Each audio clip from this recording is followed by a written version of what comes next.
महाराज भी सुंदर गीत गाने की सुंदर नाचे, बरसाने गोपियां सुंदर बधाई। जब सुने कि नंद को लाला जाया है, उत्सव जो मनाया जा रहा था, उत्सव इतना अच्छा था, इतना सुंदर उत्सव था कि भगवान सूर्य उदित होकर अस्ताचल को जा रहे थे। रास्ते में गोकुला की सुंदर उत्सव को देखे तो मस्त हो गए। इतनी मस्ती आ गई भगवान सूर्य को कि रास्ता में भूल गए। वो भूल ही गए कि हमें आगे तक जाना है और लगे उस उत्सव को देखने। और ये वाकया अयोध्या में भी हुआ। जब राम जी प्रकट हुए तो राम जी के उत्सव का दर्शन करने के लिए भगवान सूर्य आसमान में 1 महीने तक रुके रह गए। तुलसी बाबा ने इस विषय में सुंदर लिखा भी है, क्या सुनिए। कब तो देखी पतंग भुलाना, कब तो देखी पतंग भुलाना, कब तो देखी पतंग भुलाना, कब तो देखी पतंग भुलाना। एक मास जात न जाना, एक मास जात न जाना, एक मास जात न जाना। तो भगवान सूर्य अयोध्या के उत्सव को देखकर पूरे 1 महीने तक रुक गए। नंद के यहाँ सुंदर ये उत्सव 6 महीने तक चला और इस उत्सव में सब लोग तो शामिल हो रहे थे, लेकिन मैया रोहिणी इस उत्सव में नहीं शामिल हो रही थी। क्यों? रोहिणी पत्री थी वसुदेव की। रोहिणी मैया सोच रही थी मेरे पति जेल में बंद है और मैं उनकी पत्नी जाके खुशी मनाऊं, तो ये मर्यादा नहीं है, ये शोभा नहीं है। पति अगर दुखी हो तो पत्नी किसी उत्सव में शामिल हो तो ठीक नहीं है। विवाह पद्धति में लिखा गया है, लेकिन आजकल सारी चीजों को नुकसान किया जा रहा है, सारी चीजें तार तार हो रही हैं। विवाह पद्धति में क्रीड़ा संस्कार समाजोत्सव, क्रीड़ा शरीर संस्कार समाजोत्सव दर्शनम हास्यम च प्रगृह्यानम त्यजेत प्रोषित भरतिकम। अगर पति घर पे ना हो तो इतना बंधन है कि पत्नी को फालतू का हाहा ठिठी नहीं करना चाहिए। अगर पति घर पे ना हो तो इतने संकोच में रहना चाहिए, फालतू का हाहा ठिठी नहीं करना चाहिए और फालतू का टहलना नहीं चाहिए एक दूसरे के यहाँ, अगर पति घर पे ना हो। ये समाज की मर्यादा है। ज्यादा उत्सव में बाहर ना शामिल हो, यहाँ मेला जाए वहाँ मेला जाए, यहाँ चौराहे जाए वहाँ चौराहे जाए। अगर पति घर पे ना हो तो हास्यम च परगृह्यानम त्यजेत प्रोषित भरतिकम। ये सारी मर्यादा है। ज्यादा शौक श्रृंगार बहुत भड़कील न करें अगर पति घर पे ना हो। ये सारी चीजें पति के लिए होती हैं, लेकिन आज इस जमाने में कौन देख रहा है ना। कृष्ण कन्हैया लाल की। मैया रोहिणी उत्सव में शामिल नहीं होती हैं तो नंद बाबा जाके मनाते, देखो देवी, पति अगर संकट में हो तो पत्नी को उत्सव नहीं मनाना चाहिए, लेकिन अगर कोई कथा हो रही हो, आध्यात्मिक कोई कार्य हो रहा हो, पूजा पाठ, तो वहां शामिल होने में कोई दिक्कत नहीं है। अगर शुद्ध नैमित्तिक सुंदर कार्य हो रहे हैं तो उसमें शामिल होने में कोई दिक्कत नहीं है। प्रेम से बोलो वृंदावन बिहारी लाल की जय। सज्जनों, तो रोहिणी मैया को मनाते हैं तो रोहिणी भी भाव से इस उत्सव में शामिल होते हैं, नृत्य आदि गीत आदि गाना चालू करते हैं। 6 महीने पूरा होने पर नंद बाबा देखते हैं कि कंस को कर देने का समय हो गया है। प्रत्येक साल कंस को कर देते थे, तो कुछ ग्वाल वालों को अपना गोकुल की रक्षा का कार्यभार सौंप कर सुंदर कंस को कर देने जाते हैं। कंस को कर देने नंद बाबा गए। रास्ते में बसदेव जी देख लिए नंद को जाते, तो रास्ते में आके खड़े हो गए। उन्हें लगा कि कंस से मिलके वापस आएंगे। उधर कंस से मिलके जब नंद बाबा लौटे तो रास्ते में वसुदेव जी मिले। दोनों आपस में बड़े सुंदर मित्र थे, एक दूसरे के सुख दुख में शामिल होते थे। सजनों, नंद बाबा पूछते हैं वसुदेव से, अहो ते देवकी पुत्रा कंसेन बहवो हता, एका वशिष्ठ वरजा कन्या साप्य दिवंगता। आश्चर्य प्रकट करते हैं, बड़े दुख की बात है, आपके 6-6, 7-7 बच्चों को कंस ने मार डाला। एक बिटिया पैदा हुई, वो भी आकाश में उड़ गई। बड़े दुख की बात है। वसुदेव जी ने कहा कोई बात नहीं, अब नहीं भगवान की इच्छा थी तो नहीं है, और चलो आपके लाला है ना, बस उसी को मैं भी अपना मान लूंगा और उसी के भरोसे में भी अपना जीवन व्यतीत कर लूंगा। और इनके लाला तो वसुदेव के हैं वास्तव में, है ना। तुलसी बाबा कहते हैं मित्र को मित्र के दुख में शामिल होना चाहिए। सुख में ना पहुंच पाए तो चलेगा, लेकिन दुख में जरूर शामिल होना चाहिए। तुलसी बाबा सुंदर कहे हैं क्या, जे न मित्र दुख हो है दुखारी, जे न मित्र दुख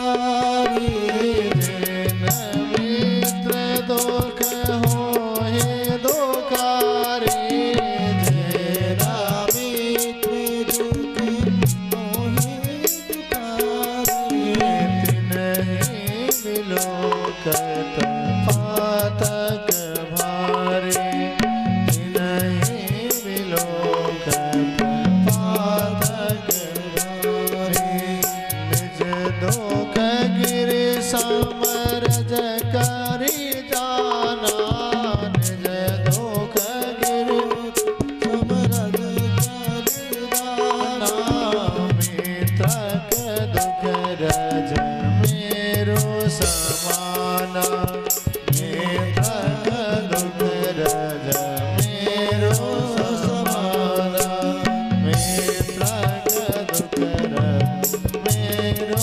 समाना। तो निज दुख गिर समरज कर जाना, मित्रक दुख रज मेरो समाना।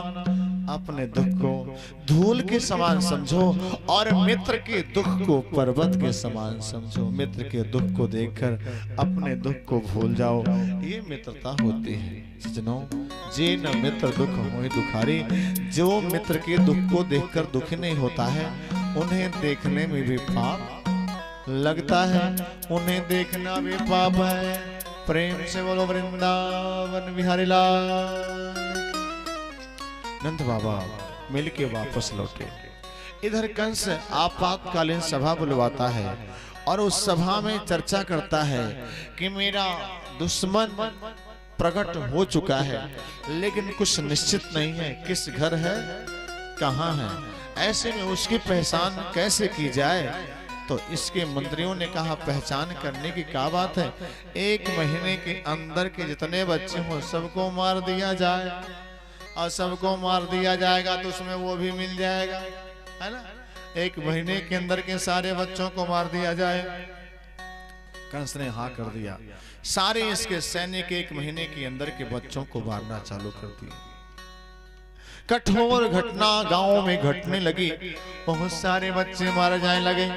एक कवि ने सुंदर कहा, उस एक जीव के जीवन पर बलि हुई अनेकों जीवों की, बलि हुई अनेकों।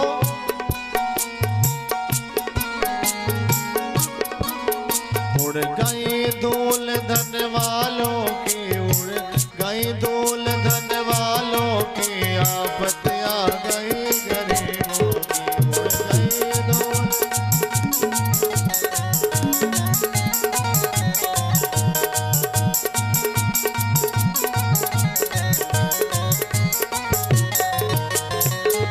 केवल बच्चों की आज्ञा में आफत थी आम तबाही की।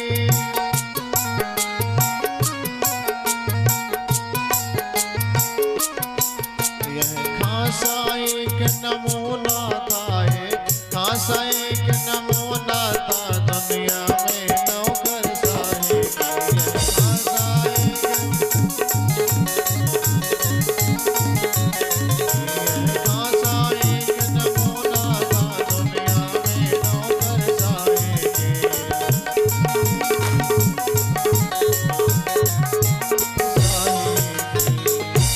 से बोलो वृंदावन भाई लाल की। सजनो तो बहुत सारे बच्चे मारे जा रहे हैं। पूतना जो नौकरानी थी कंस की, उसने कहा राजन ये सारे सैनिक जाएंगे तो बाहर जो बच्चे मिलेंगे उन्हें मारेंगे, लेकिन कुछ बच्चे तो घर में छिपे बैठे रहेंगे, उनको कैसे मारा जाएगा? तो हम हो को जाने दो, हम मेहरारू है ही ना, तो हम जाएंगे तो घर के अंदर घुस जाएंगे बहनी बहनी का हाथ, और घर के अंदर जो बच्चे होंगे उनको हम मार देंगे। कंस ने कहा तो काली कलूटी दत खो पड़ी, तुझे घर के अंदर कौन जाने देगा? तो पूतना ने कहा ऊपर से घूंघट लगा लूंगी, ऊपर से प्लास्टर कर लूंगी, अंदर काली पीली नीली गोरी चाहे जैसी हो, काम मतलब है ना, जाऊंगी हमें जाने दीजिए, है ना। ये घूंघट भी आज फैशन के चक्कर में पड़ गया है। महिलाएं पहली बार जब आती हैं तो मैंने ठीक ठाक घूंघट लगाती हैं, लेकिन दूसरी बार जब आती हैं तो सड़क के आधा हो जाता है, और तीसरी बार जब आती है तो केवल सर पे रहता है, खपड़ो खाई लटकी, बूढ़ो है तो यार से तनी जाए, यार से तनी जाए।